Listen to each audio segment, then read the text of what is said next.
ओम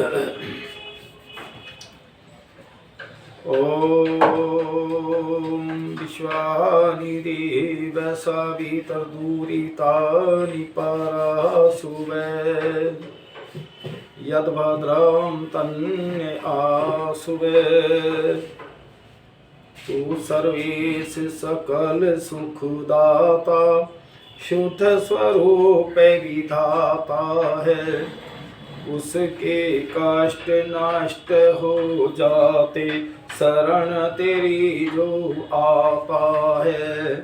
सारे दुर्गुणों दुर्व्यसनों से हमको नाथ बचा लीजिए। मंगल में गुणकर्मी पदार्थ प्रेम सिंधु हमको दीजिए।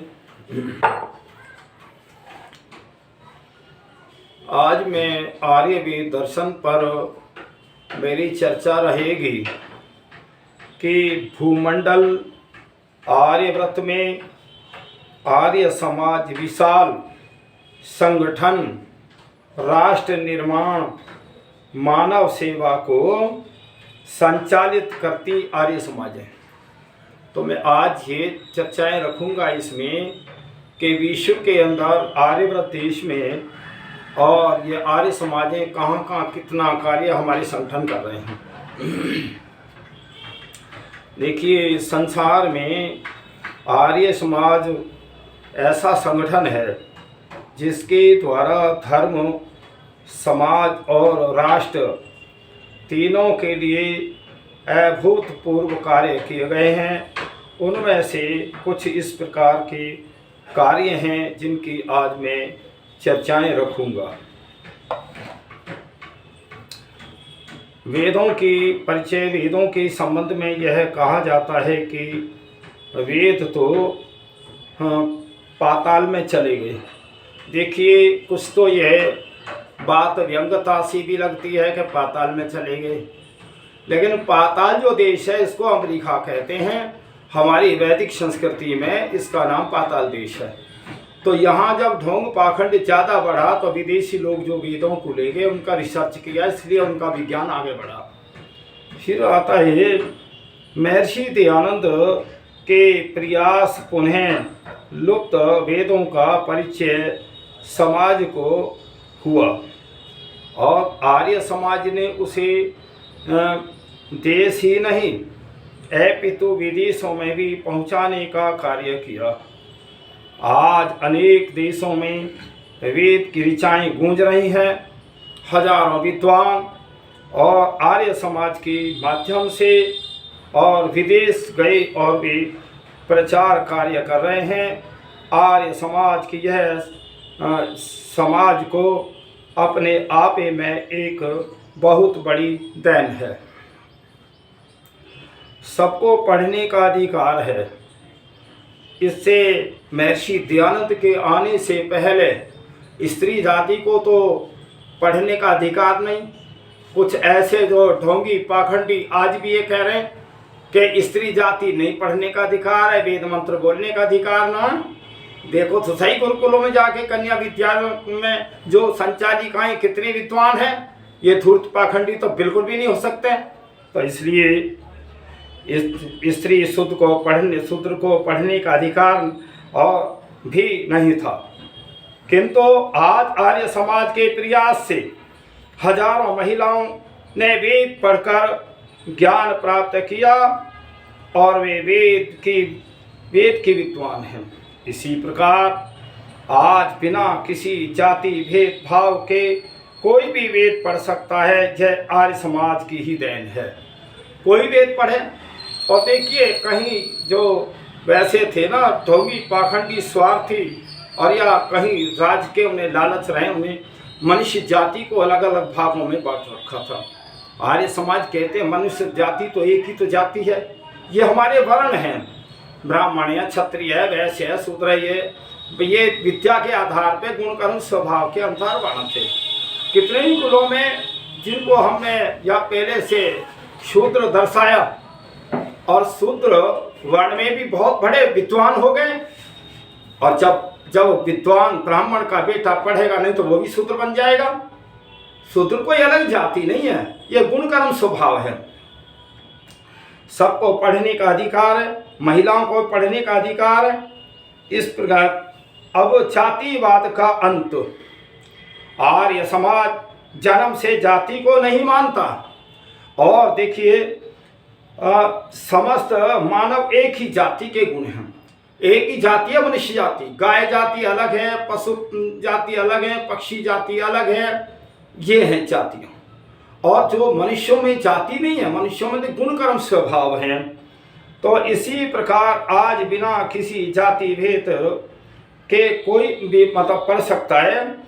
और गुण कर्म स्वभाव के अनुसार वर्ण व्यवस्था को आर्य समाज मानता है। इसीलिए निम्न परिवारों में जन्म लेने वाले अनेक व्यक्ति भी आज गुरुकुलों में और अध्ययन कर रहे हैं, और वो प्रधानाचार्य भी है। तो इसलिए ऐसी मान्यता प्रचलित। तो अनेक व्यक्ति शिक्षा के पश्चात आचार्य, शास्त्री, पंडित बनकर प्रचार कर रहे हैं। स्त्री शिक्षा, स्त्री को शिक्षा का अधिकार नहीं है, ऐसी मान्यता प्रचलित थी महर्षि दयानंद के आने से पहले।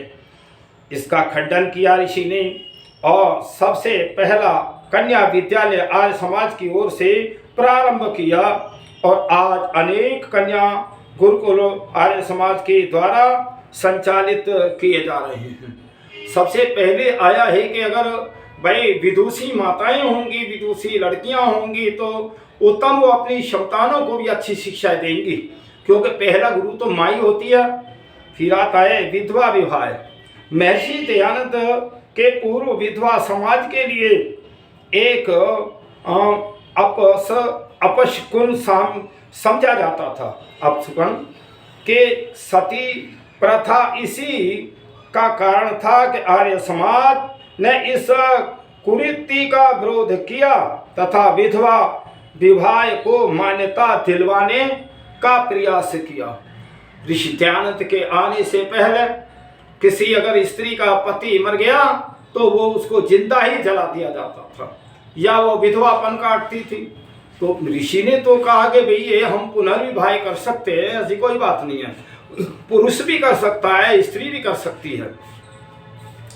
अब आता है छुआछूत का विरोध। आर्य समाज ने सबसे पहले जातिगत ऊंच नीच के भेदभाव को तोड़ने की पहल की। इसी आधार पर और बाद में कानून बनाया गया। और अछूत उपचार के संबंध में आर्य सन्यासी स्वामी श्रद्धानंद ने अमृतसर कांग्रेस अधिवेशन में और सबसे पहले यह प्रस्ताव रखा था, जो पारित हुआ अंग्रेजी शासन में।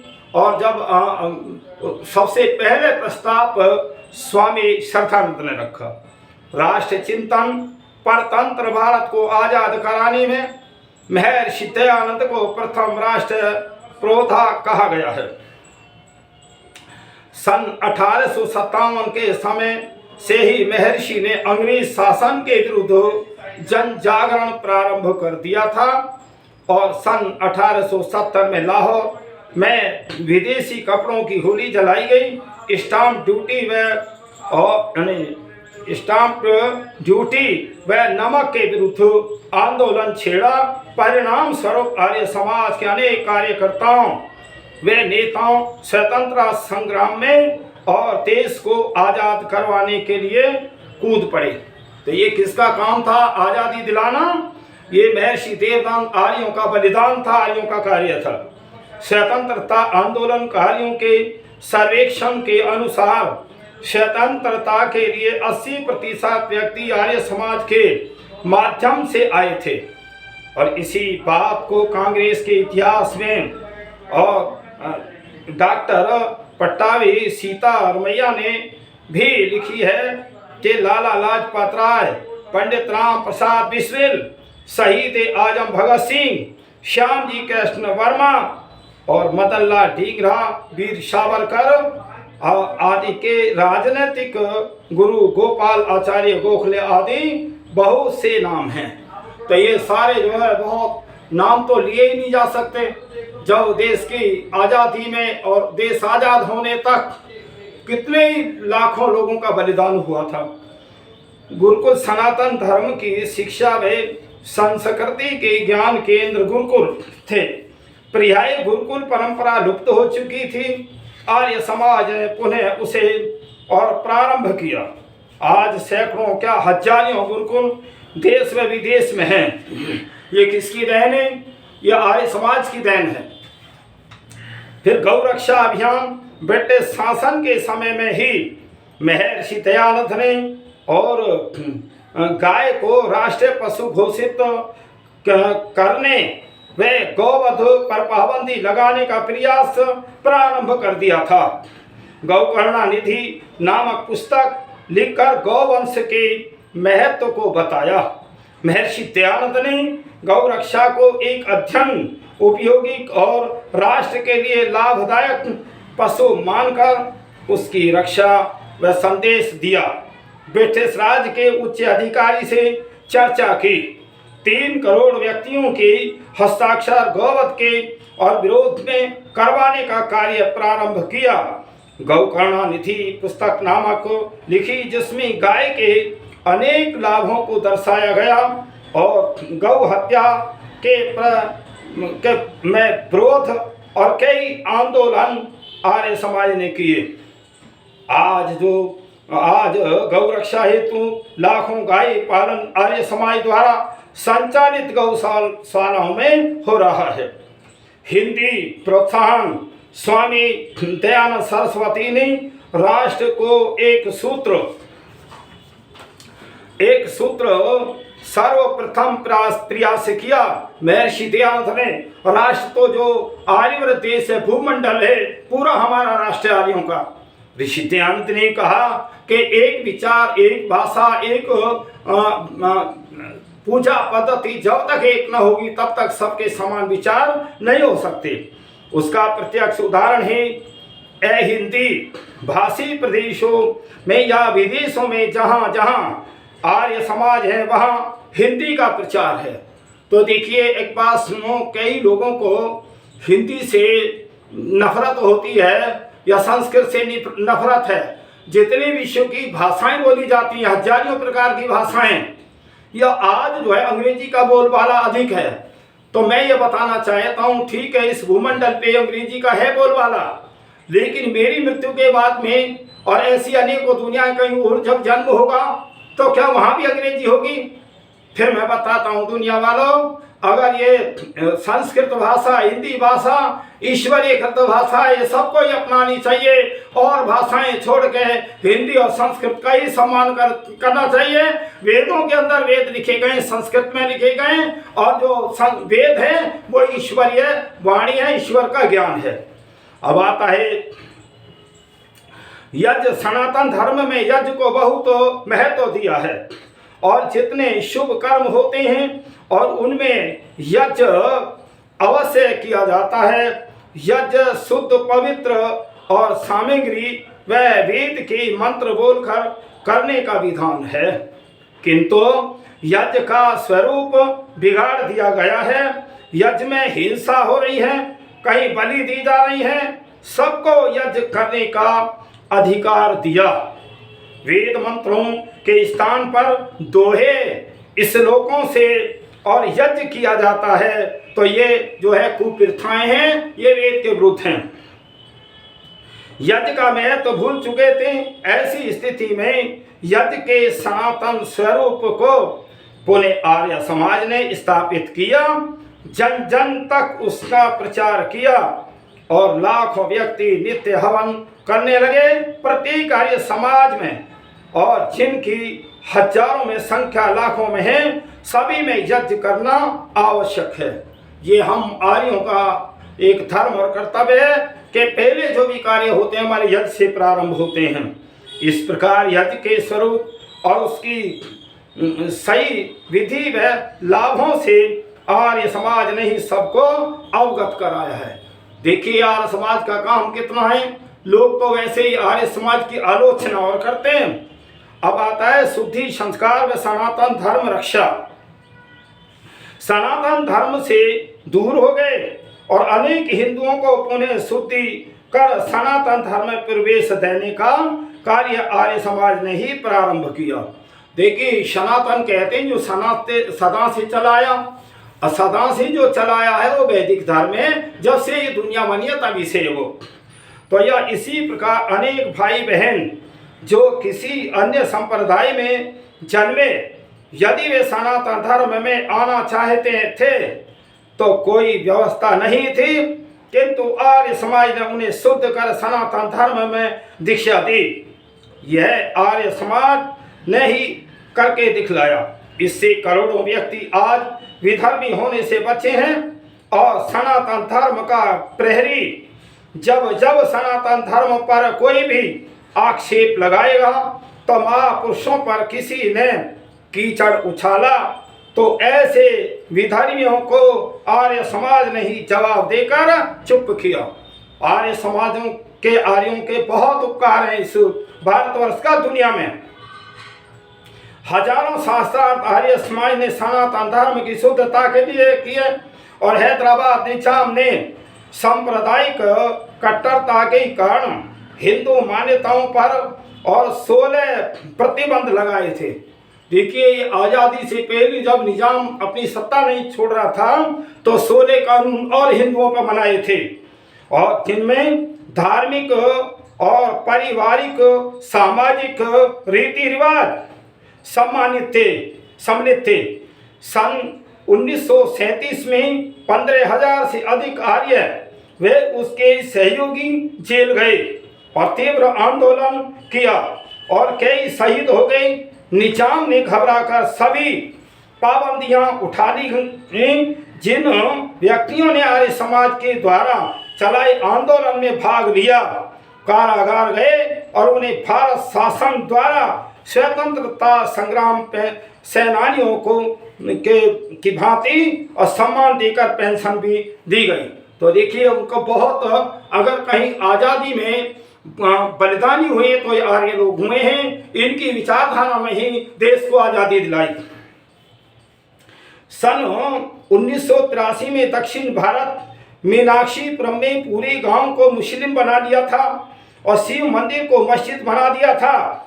संपूर्ण भारत से आर्य समाज के द्वारा आंदोलन किया गया, और वहां जाकर हजारों आर्य समाजियों ने शुद्धि हेतु प्रयास किया।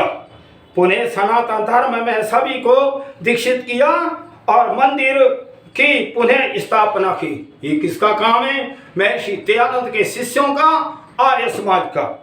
कश्मीर में जब हिंदुओं के मंदिर तोड़ना प्रारंभ हुआ तो उनकी ओर से आर्य समाज ने प्रयास किया और शासन से करोड़ों का मुआवजा दिलवाया।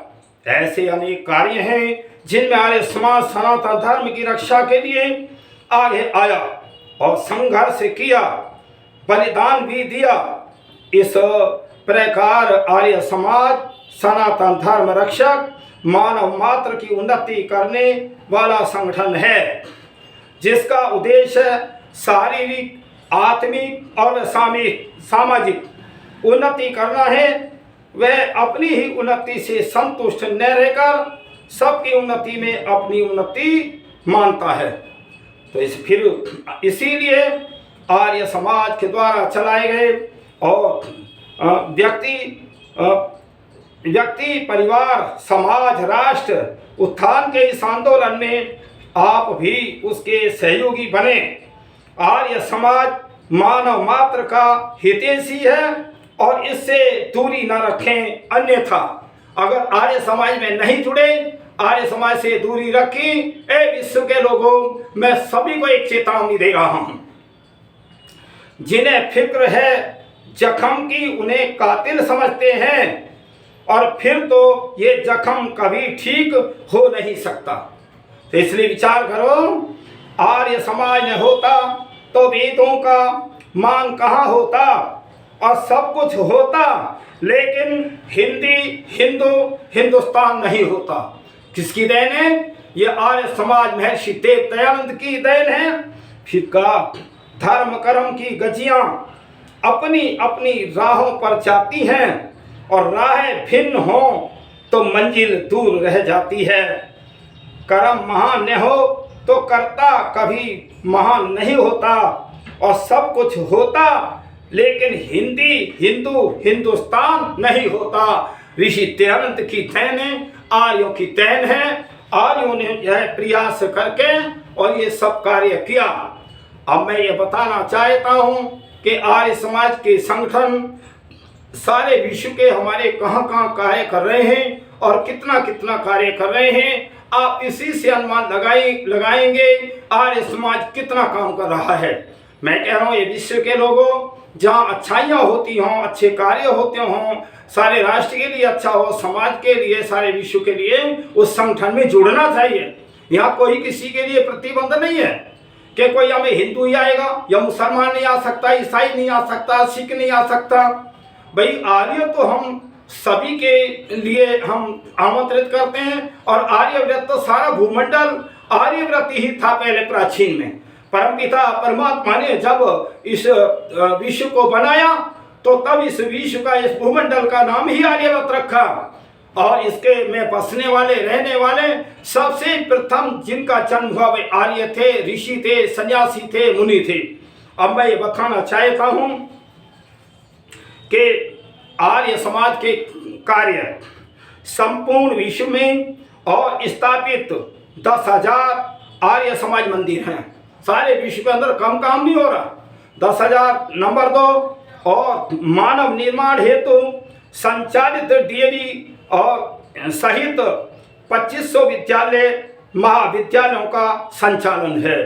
नंबर 3, गुरुकुल शिक्षा पद्धति के 400 आवासीय शिक्षण संस्थानों का और संचालन है।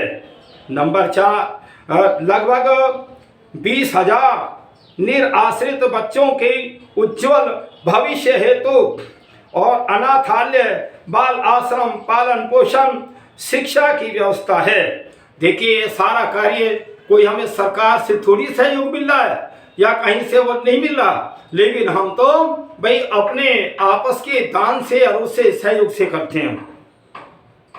और नंबर 5, और निर्धन रोगियों के लिए 1500 बृहद, लघु और मध्यम चिकित्सालयों का संचालन है।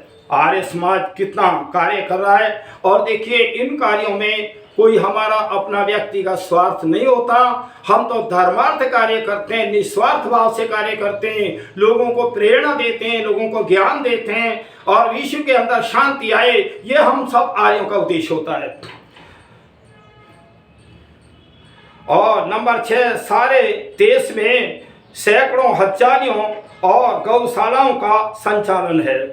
नंबर 7, आडंबर और जाति पाति के और बंधनों से मुक्त हजारों विवाहों का प्रतिवर्ष आयोजन है। क्योंकि हम तो गुण, जो विवाह भी होते हैं, हम गुण कर्म स्वभाव दोनों का, पति पत्नी का हो, लड़का लड़की का हो, विवाह कर दो। क्योंकि पहले विचारों का ही तो है जीवन। विचार नहीं बनते तो फिर बंधन ही टूट जाते हैं, विवाह टूट जाते हैं। इसलिए जहाँ भाई हम वो पहले विचार करते हैं तो वहाँ उनके गुण कर्म स्वभाव का होना चाहिए।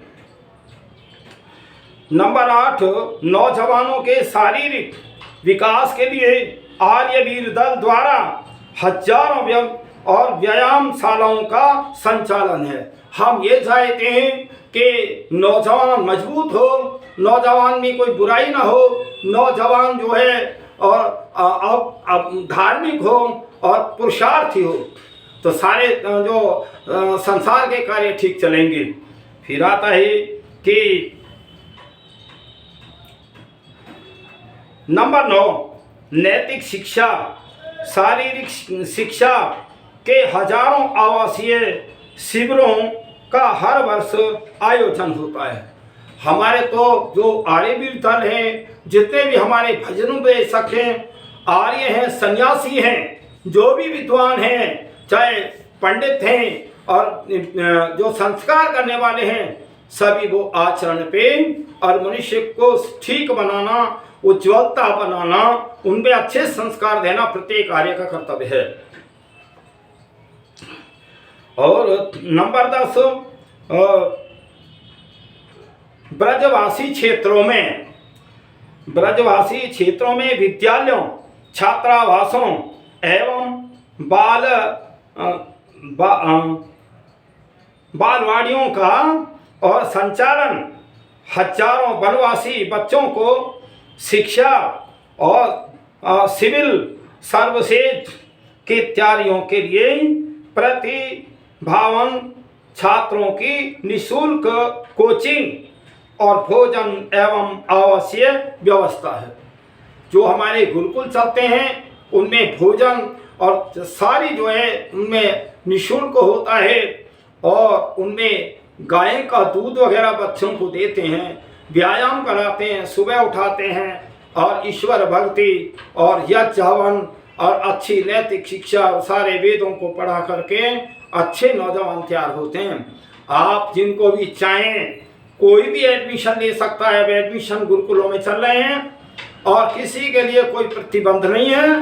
कोई अपने संतानों को अच्छा बनाना चाहें तो गुरुकुल में प्रवेश कराएं, चाहे वो मुस्लिम हो, चाहे वो ईसाई हो, चाहे सिख हो, जैन, बौद्ध, हिंदू, कोई भी हो, सबके लिए गुरुकुलों की शिक्षा अनिवार्य है। हमारे यहाँ इस बात का कोई प्रतिबंध नहीं है। तो वहाँ भोजन व्यवस्था भी होती है, सबका एक समान होता है और निःशुल्क कोचिंग व्यवस्था चलती है। नंबर 11, महिलाओं के लिए लघु उद्योग, प्रशिक्षण और कार्यशालाओं का संचालन। ये कौन कर रहा है? ये आर्य समाज के लोग कर रहे हैं, आर्य महिलाएं कर रही हैं। और आर्य महिलाएं एक से एक बहुत विदुषी हैं। बहुत परमात्मा की बड़ी कृपा है कि ये आर्य जो विदुषियाँ हैं बहुत ज्ञानवर्धक हैं। ये जब मैं देखता हूँ, मैंने तो 60 वर्ष तक इनके प्रवचनों को सुना है। मैं आर्य समाज का जब अध्यक्ष था तो हम बुलवाते थे, महिलाएं बुलवाते, पुरुषों को बुलवाते, सन्यासियों को बुलवाते, तो हम सारे क्षेत्र में प्रचार करते थे। तो मुझे पता है बहुत विदुषी होती हैं। नंबर 12, महिला आश्रम और वानप्रस्थ आश्रम, संन्यास आश्रम आदि का संचालन है। यह सब हमारे आश्रम वासी सभी अच्छे बच्चों को ज्ञान दे रहे हैं और सभी जो आम जनता के लिए भी पूरा ज्ञान देते हैं। नंबर 13, प्रतिवर्ष सैकड़ों महिलाओं को स्वरोजगार हेतु और सहायता। भाई महिलाएं भी आजकल अपना बहुत अच्छे अच्छे साधन बना करके जीवन यापन भी कर रही हैं और आगे बढ़ रही हैं। देखिए आज तो कहीं रॉकेटें और चांद तक सारे जब जो जा रहे हैं, सबसे पहले जो चांद पे जाने वाला था व्यक्ति जो है विमान का चालक था, वो आर्य परिवार से था। मैं बताना चाहता हूँ विश्व के लोगों, कहीं ना कहीं आर्य समाज से जुड़े हैं जो आगे बढ़ रहे हैं और राष्ट्र को आगे ले जा रहे हैं। चाहे महिला हैं चाहे पुरुष हैं, मैं विश्व की बात कह रहा हूँ, कहीं ना कहीं से उन्हें अच्छे संस्कार मिले हैं, वैदिक संस्कृति से मिले हैं। और देखिए नंबर 14, प्रतिभावान छात्रों को और उच्च शिक्षा के लिए प्रतिवर्ष लाखों रुपयों की छात्रवृत्तियों का और वितरण किया जाता है। तो ये हम सब निस्वार्थ भावना से कार्य करते हैं और ये हमारा कर्तव्य है। देखिए इस दुनिया में हमें जो मानव जीवन मिला है, इसलिए नहीं मिला कि हम बहुत धनवान हो जाएं, बहुत अच्छी मकान कोठियां बना लें, बहुत अच्छी गाड़ियों में घूमें, हवाई जहाज खरीद लें, इसलिए नहीं है। साधन तो ये हैं, लेकिन मनुष्य जीवन तो धर्म, अर्थ, काम और मोक्ष के लिए मिला है, मुक्ति प्राप्ति के लिए मिला है। ये जो शरीर है मेरा, ये साधन है काम करने का। बस जैसे मान लीजिए अभी मैं तो गौतम बुद्ध नगर से बोल रहा हूँ, अब मुझे दिल्ली जाना है, तो दिल्ली में गाड़ी में बैठ के जाऊंगा तो क्या हुआ, दिल्ली जाने का मेरा गाड़ी साधन हुआ। अभी नदी चढ़ी हुई है, नदी को पार करना है, नाव में बैठकर पार करते हैं नदी को, उस पार जाते हैं। इसी प्रकार ये संसार रूपी जो नदी चढ़ी हुई है, इसमें ये कष्ट, दुख, कलेश और जो बहुत ज़्यादा आपको भोगना पड़ता है, उसको पार करने के लिए इस नदी को, ये परम पिता परमात्मा की बड़ी असीम कृपा है, उसने हमें मानव जन्म दिया है। ये मानव जन्म इसलिए नहीं दिया, और मानव इस संसार में धन के पीछे सारे घटिया घटिया काम कर रहा है, इसलिए मनुष्य का जन्म नहीं मिला। मनुष्य तो सारी प्राणियों का रक्षक है, सारे प्राणियों को ये जीवन दान देने वाला है, और जहाँ जहाँ दुख कष्ट है उनको निवारण करे, इसलिए मानव जीवन मिला है। हमें गलत काम करने के लिए नहीं मिला।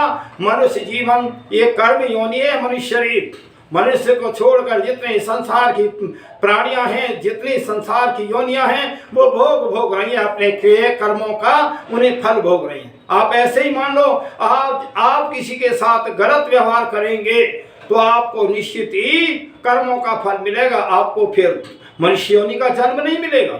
इसलिए विचार करो, उस परम पिता परमात्मा की बड़ी कृपा है। और आप वेदों को पढ़ करके, वेद सभी के लिए एक तरह अनिवार्य है, कोई किसी के लिए यह नहीं है कि कोई प्रतिबंध है कभी नहीं पढ़े, ना पढ़ो अपनी मर्जी से अलग बात है। नहीं, वेद सब पढ़ सकते हैं, सब खरीद सकते हैं, वेद का प्रचार कर सकते हैं। और वेद ही एक ऐसा है जो मनुष्य मात्र को ये बताता है, मानव तू दुनिया में क्यों आया है। तो जब परमपिता परमात्मा ने सृष्टि की रचना की, तो तब उसके बाद उसमें ज्ञान जो दिया परमात्मा ने, वेद का ज्ञान ऋषियों की आत्माओं में दिया, ऋषियों ने ज्ञान को प्रकाशित किया, और तब जो है मानव जो बहुत बुद्धिमान समझदार बना। ये सारी व्यवस्था 6000 वर्ष से निरंतर गिरावट में थी। तभी जो महाभारत का युद्ध हुआ, महाभारत और अनेक जो है वो गलत जो कार्य हो रहे हैं, वो वेद के ना पढ़ने के कारण, वेद को ना जानने के कारण हैं। तो मैं सभी से एक भाई ये करवत प्रार्थना करता हूँ, वेदों को अवश्य पढ़ें, और वेदों की जो वाणी है वो ईश्वरीय ज्ञान है, वो अवश्य पढ़ें। मैं सभी से एक प्रार्थना और करता हूँ कि जो मेरा ये फेसबुक जो चैनल है, उस पर मेरी चैनल पे पहले वीडियो अपनी डाल देते हैं लोग। भाई तुम अपने चैनल बनाओ, कहीं डालो, किसी के उस पे चैनल पे क्यों डालते हो पहले ही।